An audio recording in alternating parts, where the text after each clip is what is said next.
Hello बच्चों, कैसे हो? तो myself Vishnu Soni online classes में आपका वेलकम। तो बेटा लास्ट आप लोगों ने जो डिस्कस किया था टॉपिक, वो आपके टॉपिक हम लोगों ने कंप्लीट किया था कि जीवाणुओं के अंदर पोषण किस तरह से होता है। तो न्यूट्रिशन के अपन लोगों ने डिफरेंट टाइप डिस्कस किए थे।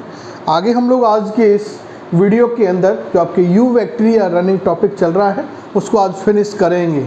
तो हो जाइए तैयार यू बैक्टीरिया को कंप्लीट करने के लिए, जिसके अंदर हम लोग बेटा नेक्स्ट टॉपिक जो आज टुडे डिस्कस करने वाले हैं वो है आप लोगों के जीवाणुओं में श्वसन।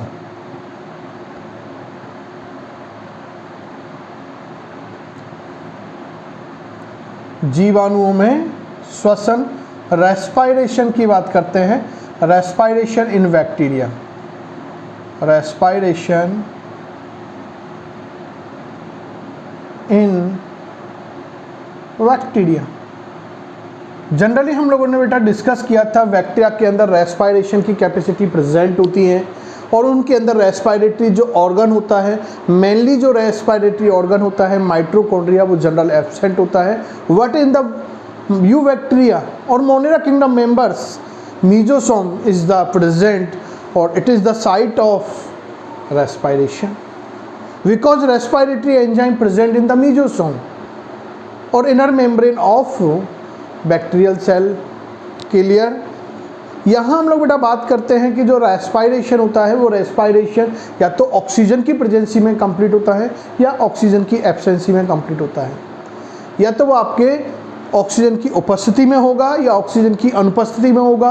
ऐसा श्वसन जो ऑक्सीजन की उपस्थिति में कंप्लीट होता है उसे क्या बोलते हैं बेटा? वायवीय या ऑक्सीय श्वसन कहा जाता है। और ऐसा श्वसन जो ऑक्सीजन की अनुपस्थिति में होता है उसे क्या बोलते हैं? अवायवीय या अनॉक्सीय श्वसन कहा जाता है। तो हम लोग क्या देखते हैं बेटा यहाँ पर? फर्स्ट कंसेप्ट तो श्वसन की क्षमता उपस्थित, बैक्टीरिया के अंदर की क्षमता क्या होती है? प्रेजेंट होती है, उपस्थित होती है। क्लियर? आगे हम लोग बात करें तो श्वसनी अंग जो होगा, श्वसनी स्थल की बात करें या अंग की बात कर लें तो बेटा वो होता है मीजोसोम। मीजोसोम क्या होता है? यू बैक्टीरियल सेल की स्ट्रक्चर के अंदर अपन लोगों ने देखा था, तो मीजोसोम होता है। आगे हम लोग बेटा बात करते हैं कि जीवाणुओं में जो श्वसन होता है, ये श्वसन के दो प्रकार होते हैं। कितने प्रकार होते हैं बेटा? दो प्रकार होते हैं जीवाणुओं के श्वसन के अंदर। फर्स्ट टाइप इज द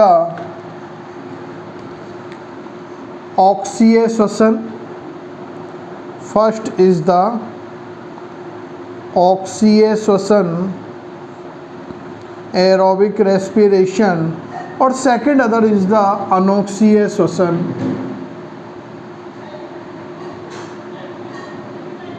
अनॉक्सीय श्वसन, अनेरोबिक रेस्पायरेशन। बेटा ऑक्सीय जो रेस्पायरेशन होता है ये ऑक्सीजन की प्रेजेंसी में होता है और अनॉक्सीय जो होता है बेटा वो ऑक्सीजन की एब्सेंसी में होता है। तो ऐसा श्वसन जो ऑक्सीजन की उपस्थिति में होता है उसको क्या कहा जाता है? ऑक्सीय या वायवीय श्वसन कहा जाता है। और जो ऑक्सीजन की अनुपस्थिति में होगा उसको क्या बोलेंगे? अनॉक्सीय श्वसन कहा जाता है। It's clear?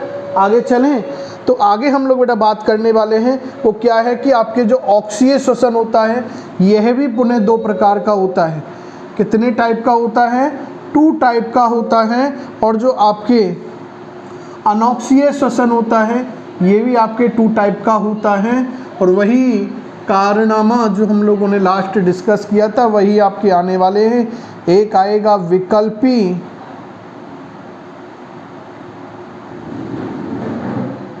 एक तो क्या है आप लोगों के विकल्पी, या पहले लिख देते हैं अविकल्पी ऑक्सीय श्वसन, और एक आ जाएगा बेटा विकल्पी ऑक्सीय श्वसन। वही ऑब्लिगेट और ये हो जाएगा फैकल्टेटिव। क्लियर? सेम लाइक अनॉक्सिया हो जाएगा अविकल्पी, और एक क्या हो जाएगा बेटा? विकल्पी। सर अब तो बोल देंगे बोलोगे या नहीं बोलोगे? तो देखो क्या कहना है, अविकल्पी यानी कोई ऑप्शन नहीं है, केवल एक ही ऑप्शन है ऑक्सीजन। यदि ऑक्सीजन है तो रेस्पायरेशन करेंगे, ऑक्सीजन नहीं है तो उनके अंदर रेस्पायरेशन नहीं होगा।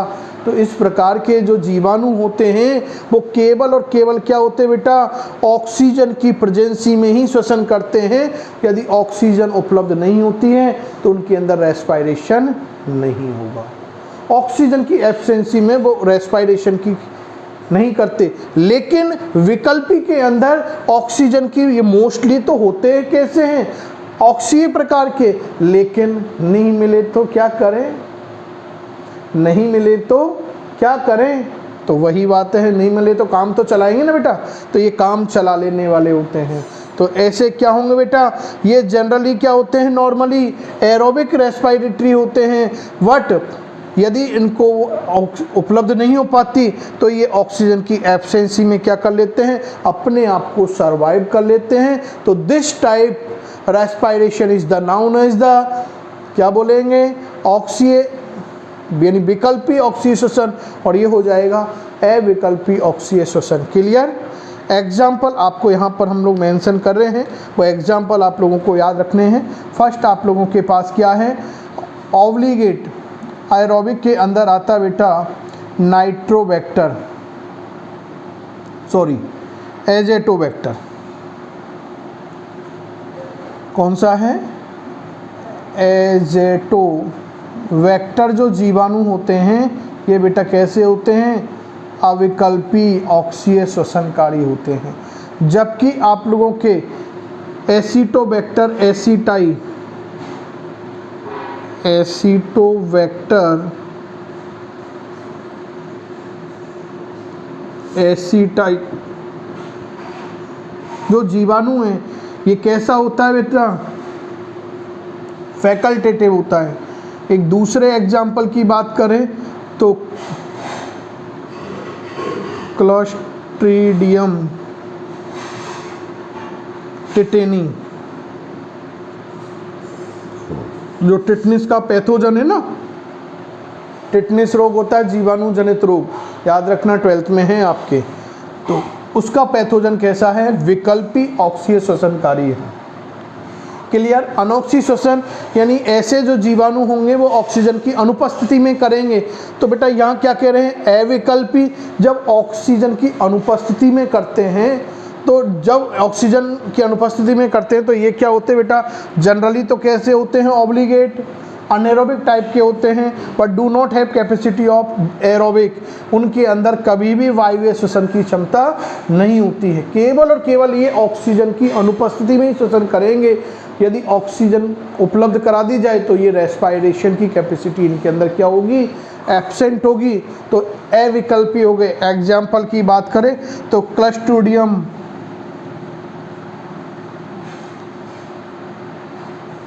क्लोस्ट्रीडियम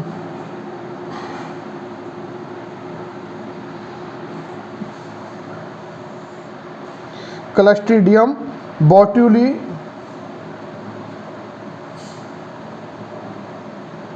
बोट्यूलिकम जो जीवाणु है वो कैसा है, अविकल्पी प्रकार का होता है। यदि हम लोग बेटा फैकल्टेटिव की बात करना चाहे, विकल्पी, तो ये जनरली तो अनएरोबिक टाइप के होते हैं, ऑक्सीजन की एब्सेंसी में ही रेस्पिरेशन करते हैं। और लेकिन यदि इनको ऑक्सीजन उपलब्ध करा भी जाए फिर भी ये श्वसन कर लेते हैं, फिर भी ये क्या कर लेते हैं, श्वसन कर लेते हैं। तो ऐसे जो होते हैं बेटा वो क्या है, आप लोगों के विकल्पी अनॉक्सी श्वसनकारी होते हैं। और अधिकांशतः जो किण्वन जीवाणु होते हैं, फर्मेंटर जो बैक्टीरिया होते हैं, किण्वन जीवाणु जो होते हैं जिनके अंदर किण्वन की क्षमता पाई जाती है, वो विकल्पी होते हैं। क्योंकि किण्वन एक प्रकार का अनॉक्सी श्वसन है, लेकिन कुछ प्रकार के श्वसन में आप लोग पढ़ते हैं प्लांट फिजियोलॉजी के अंदर कि ऑक्सीजन की भी, एटमॉस्फेरिक ऑक्सीजन की उनके लिए क्या होती है, रिक्वायरमेंट होती है। क्लियर? तो this is the topic complete, आपके फिनिश होता है रेस्पिरेशन इन बैक्टीरिया। क्लियर? आगे चलें।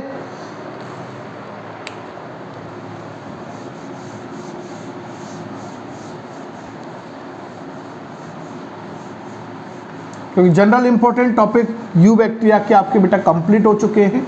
इनका इतना मेजर कंट्रीब्यूशन नहीं है, लेकिन इनको रीड आउट करना बहुत ज़रूरी भी है।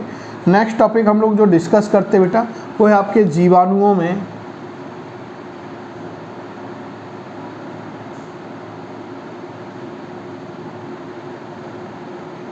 जनन। तो बेटा जीवाणुओं के अंदर जनन यानी जीवाणु अपनी जैसी संतति कैसे बनाते हैं? रिप्रोडक्शन इन बैक्टीरिया, रिप्रोडक्शन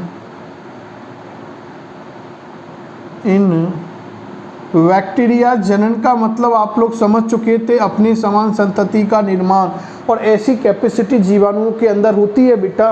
और जीवाणु जो होते हैं वो दो विधियों के द्वारा जनन करते हैं। पहली विधि है अलैंगिक जनन, एसेक्सुअल रिप्रोडक्शन, और दूसरी विधि जो है वो है लैंगिक जनन।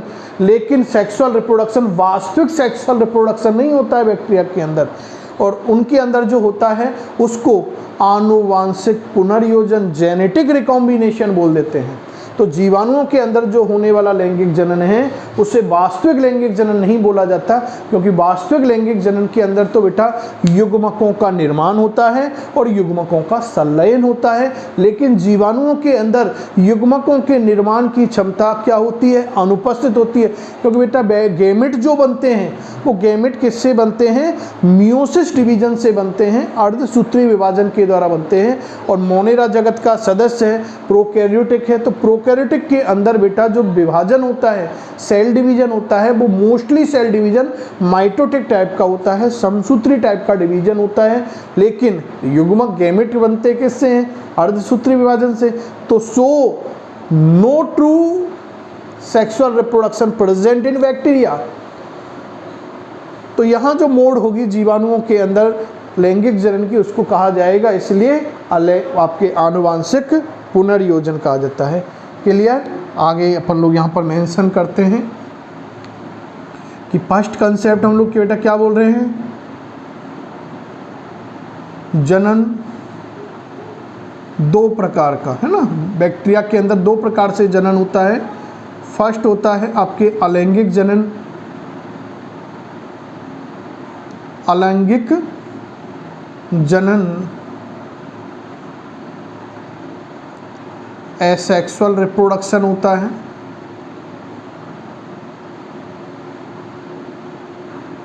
और जो दूसरी विधि है बेटा वे आपके आनुवांशिक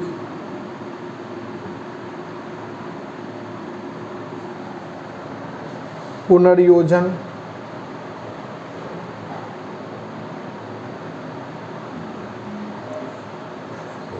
जेनेटिक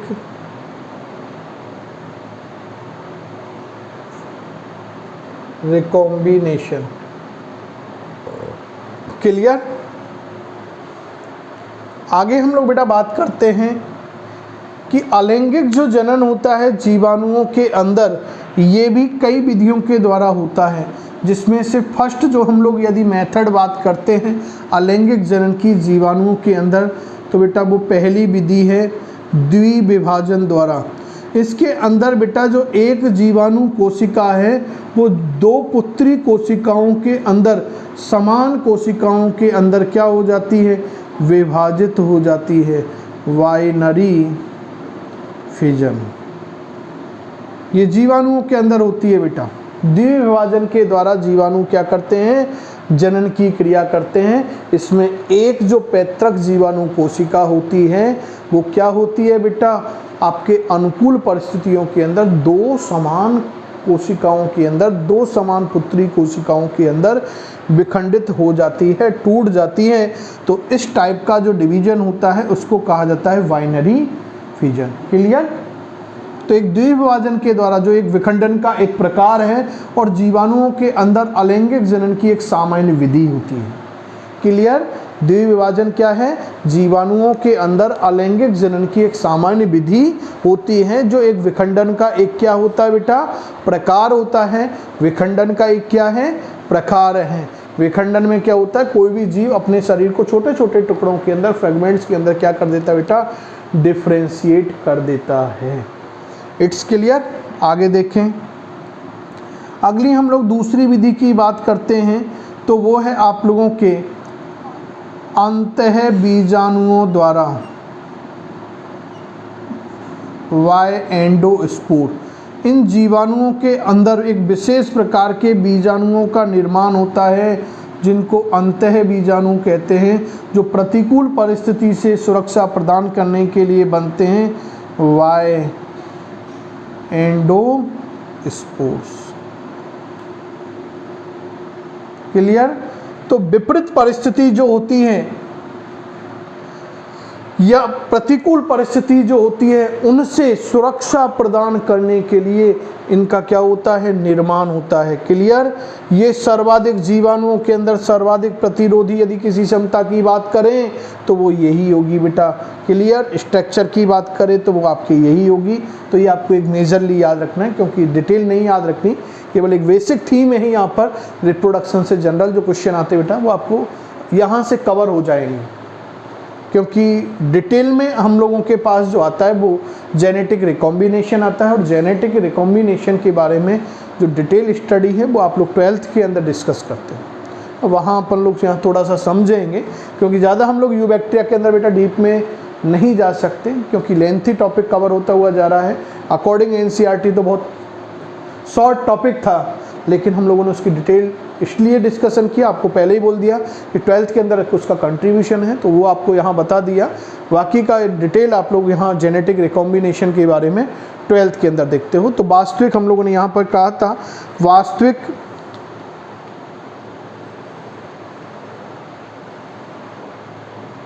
लैंगिक जनन का क्या होता है, अभाव। वास्तविक लैंगिक जनन का अभाव, ट्रू सेक्सुअल रिप्रोडक्शन अनुपस्थित होता है। रीजन में यहाँ पर मेंशन कर रहा हूँ, कारण आपको बोले थे, क्योंकि इनमें युग्मकों का निर्माण नहीं होता, युग्मकों का निर्माण नहीं होता है, और ना ही युग्मकों का क्या होता है, संलयन होता है। युग्मक निर्माण और युग्मक संलयन अनुपस्थित होते हैं, इसलिए इनके अंदर वास्तविक लैंगिक जनन अनुपस्थित होता है। केवल ये एक जीवाणु कोशिका से आनुवंशिक पदार्थ को दूसरी जीवाणु कोशिका के अंदर स्थानांतरित कर देते हैं, और उसी को आनुवंशिक पुनर्योजन कहा जाता है। जीवाणुओं के अंदर आनुवंशिक पुनर्योजन की अनेक विधियां होती हैं, अनेक विधियां होती हैं। यहाँ मैं कुछ विधियों के नाम आपके सामने मेंशन कर रहा हूँ। फर्स्ट यदि हम लोग मेथड की बात करें तो फर्स्ट मेथड आप लोगों के क्या है, रूपांतरण।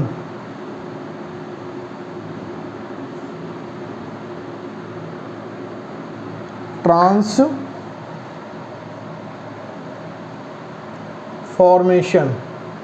कौन सी मेथड है, रूपांतरण, ट्रांसफॉर्मेशन। क्लियर? तो फर्स्ट आपकी मेथड कौन सी है बेटा, रूपांतरण। रूपांतरण मेथड है क्या, तो बेटा रूपांतरण जो विधि है इसकी जो खोज की थी वो ग्रिफिथ नामक वैज्ञानिक ने की थी। किसने की थी, ग्रिफिथ ने की थी। और ग्रिफिथ ने चूहे के ऊपर क्या किए, एक्सपेरिमेंट किए, और एक्सपेरिमेंट करके देखा कि जो चूहे के अंदर निमोनिया रोग होता है या नहीं होता।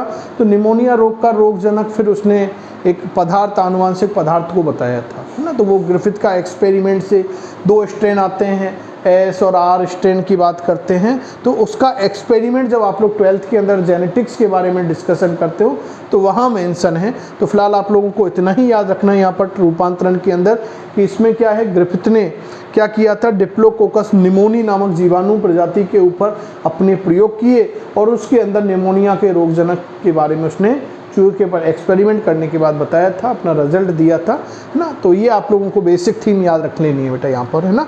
क्लियर? आगे चलें तो सेकंड यदि हम लोग बेटा मेथड की बात करें तो वो आपके संयुग्मन। यदि दूसरी मेथड की हम लोग बात करें तो वो क्या है, संयुग्मन, कॉन्जुगेशन। इसमें क्या होता है, संयुग्मन, संयुग्मन यानी जुड़ना, मिलना। यहाँ एक जीवाणु कोशिका है, ये एक जीवाणु कोशिका है, दोनों जीवाणु कोशिका एक संयुग्मन नलिका के द्वारा आपस में जुड़ जाती हैं। और एक जीवाणु कोशिका से आनुवांशिक पदार्थ तो संयुग्मन नलिका के द्वारा, कॉन्जुगेशन ट्यूब के द्वारा दूसरी जीवाणु कोशिका के अंदर स्थानांतरित हो जाता है। तो यही विधि संयुग्मन विधि कहलाती है। क्लियर। आगे हम लोग यदि बात करते हैं तो इस विधि की जो खोज की थी लेडरवर्ग और टैटम नामक वैज्ञानिकों ने की। किसने की? लेडरवर्ग और टैटम नामक वैज्ञानिकों ने एस्चेरिचिया कोलाई, ई कोलाई नामक जीवाणु प्रजाति पर की। रूपांतरण ग्रिफिथ किस पर? Diplococcus pneumoniae. संयुग्मन लेडरवर्ग और टैटम, लेडरवर्ग एंड टैटम वैज्ञानिकों ने किस जीवाणु के अंदर की थी बेटा? किसके अंदर की थी? एस्चेरिचिया कोलाई, ई कोलाई जीवाणु के अंदर की थी। क्लियर।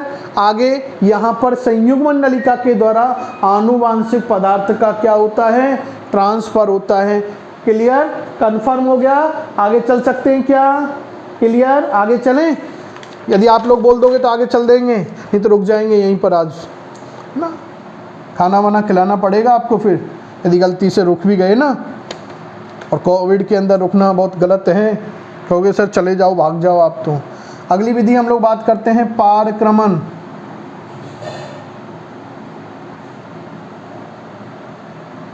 ट्रांसडक्शन। इसमें क्या होता है बेटा कि एक जीवाणु कोशिका के अंदर जीवाणु भोजी के द्वारा एक बैक्टीरियल सेल के अंदर आनुवांशिक पदार्थ का स्थानांतरण जीवाणु भोजी के द्वारा बैक्टीरियोफेज के द्वारा होता है बेटा पारक्रमण में। ये भी आपके 12th के अंदर है। हैच और चेज का एक्सपेरिमेंट आपके 12th के अंदर आएगा, जेनेटिक्स के अंदर एनसीईआरटी में मेंशन है, तो वहाँ इसके बारे में आप लोग देखते हो तो ये याद रखना है। पारक्रमण जीवाणु भोजी क्या होता है? ऐसे विषाणु जो क्या करते हैं? जीवाणुओं को संक्रमित करते हैं, उनको क्या कहा जाता है? जीवाणु भोजी कहा जाता है, बैक्टीरियोफेज कहा जाता है।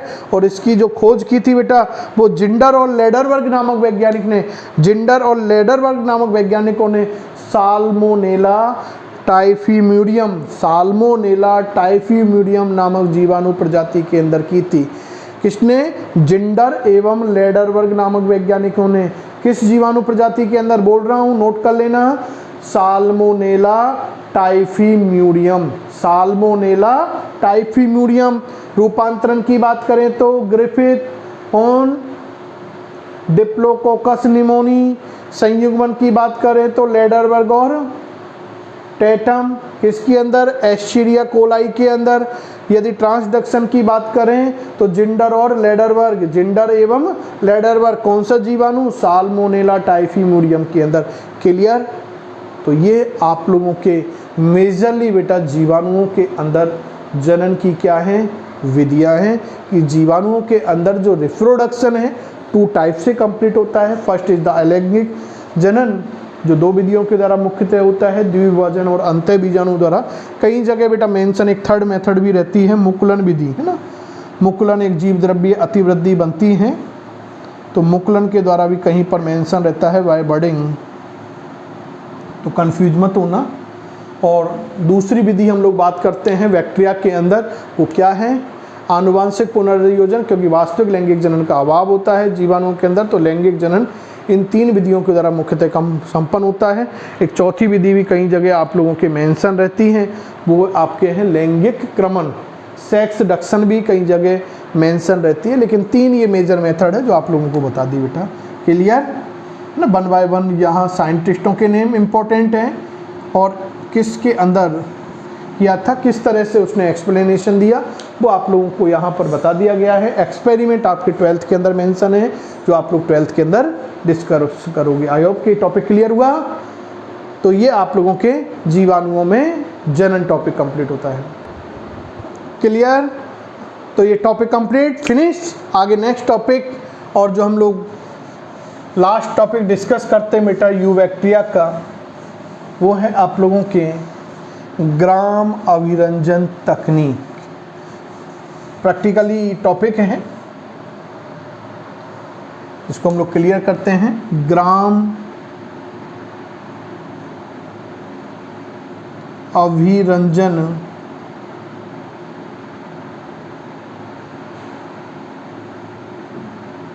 तकनीक ग्राम स्टेनिंग टेक्निक बेटा।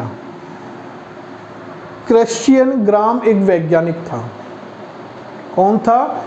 क्रिश्चियन ग्राम नामक वैज्ञानिक ने जीवाणुओं को अभिरंजित किया और जीवाणुओं को अभिरंजित करने पर जो कलर आया, एक पर्टिकुलर स्टेनिंग टेक्निक से गुजारने के बाद उन बैक्टीरिया के अंदर सेल वॉल का जो कलर आया, उसके बेस पर जीवाणुओं को उसने दो प्रकार बता दिए कि एक जीवाणु ग्राम धनात्मक प्रकार के होते हैं और एक जीवाणु कैसे होते हैं, ग्राम ऋणात्मक प्रकार के होते हैं। जो ग्राम ऋणात्मक प्रकार के होते हैं वो लाल रंग वाले होते हैं और जो बैंगनी रंग वाले होंगे वो कैसे होंगे, वायलेट कलर वाले होंगे, वो ग्राम धनात्मक होते हैं। किस तरह से इस टेक्निक को उसने कंप्लीट किया वो हम लोग देखते हैं बेटा। सबसे पहले क्या किया क्रिश्चियन ग्राम ने, क्रिश्चियन ग्राम में यहाँ मेंशन कर देता हूँ, क्रिश्चियन ग्राम है ना, बेसिक है ये, आपको थोड़ा सा याद रखनी है बेटा टेक्निक। क्रिश्चियन ग्राम ने क्या किया, सबसे पहले एक स्लाइड ली और उस स्लाइड के ऊपर बेटा एक जीवाणु प्रजाति को लिया और उस बैक्टीरियल स्पीसीज को उसने गर्म करा। कुछ टाइम के लिए बेटा उसको क्या किया, उस जीवाणु युक्त स्लाइड को क्या किया, हॉट किया, गर्म किया। गर्म करने के बाद उस स्लाइड को क्या किया, क्रिस्टल बॉयलेट से। अब इस स्लाइड को गर्म करने के बाद ये जीवाणु हैं, इस जीवाणु युक्त स्लाइड को उसने गर्म किया। गर्म करने के बाद उसने क्रिस्टल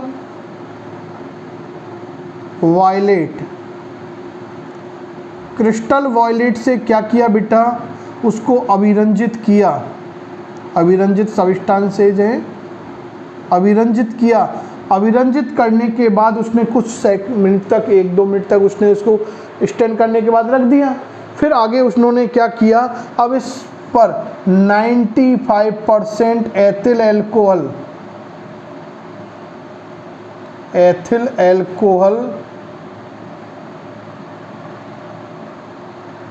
से उस स्लाइड को अभिरंजित किया। फिर उन्होंने क्या देखा कि जब इस प्रकार से इस मेथड को करते हैं तो हमें स्लाइड के अंदर 2 कलर आने की प्रोबेबिलिटी होती है, या तो बैंगनी रंग आएगा, ये पता नहीं था कौन सा आएगा, लेकिन यदि ये जीवाणु पॉजिटिव होगा तो क्या होगा और नेगेटिव होगा तो क्या होगा, वो हम देख रहे हैं।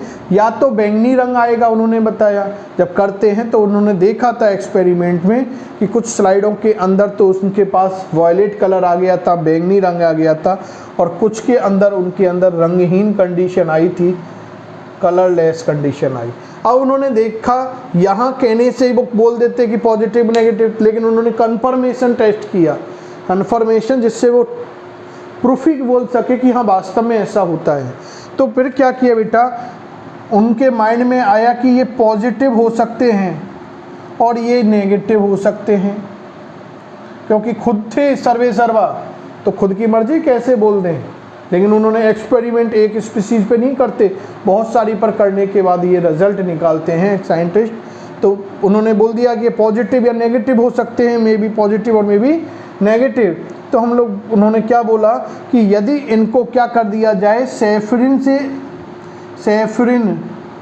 से अभिरंजित किया जाए, यानी सैफरिन एक लाल रंग का अभिरंजित पदार्थ होता है, अभिरंजित किया जाए तो फिर इसका रंग क्या रहता है, बैंगनी ही रहता है, पल पर बैंगनी कलर हो जाता है।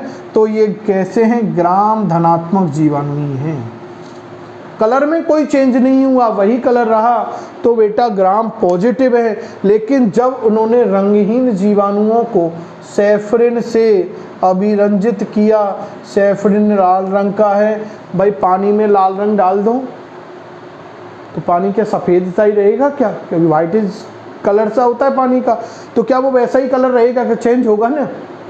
तो वैसे ही उन्होंने देखा कि वे कलर कैसा हो गया, लाल रंग हो गया हल्का।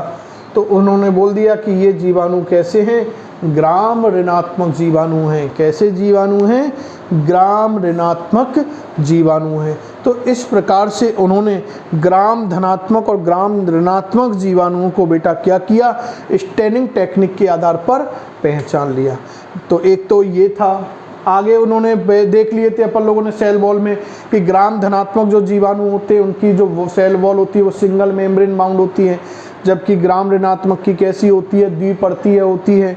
वो केवल और केवल पेप्टिडोग्लाइकॉन से मेडअप होती है, जबकि वो पेप्टिडोग्लाइकॉन से भी मेडअप होती है और उसके अंदर आपके पॉलीसेकेराइड भी प्रेजेंट होते थे, पॉलीपेप्टाइड भी प्रेजेंट होते थे। क्लियर है ना? तो ये है स्मूथ होती है, पतली होती है, वो मोटी होती थी क्योंकि द्विस्तरीय होती थी, डबल लेयर्ड।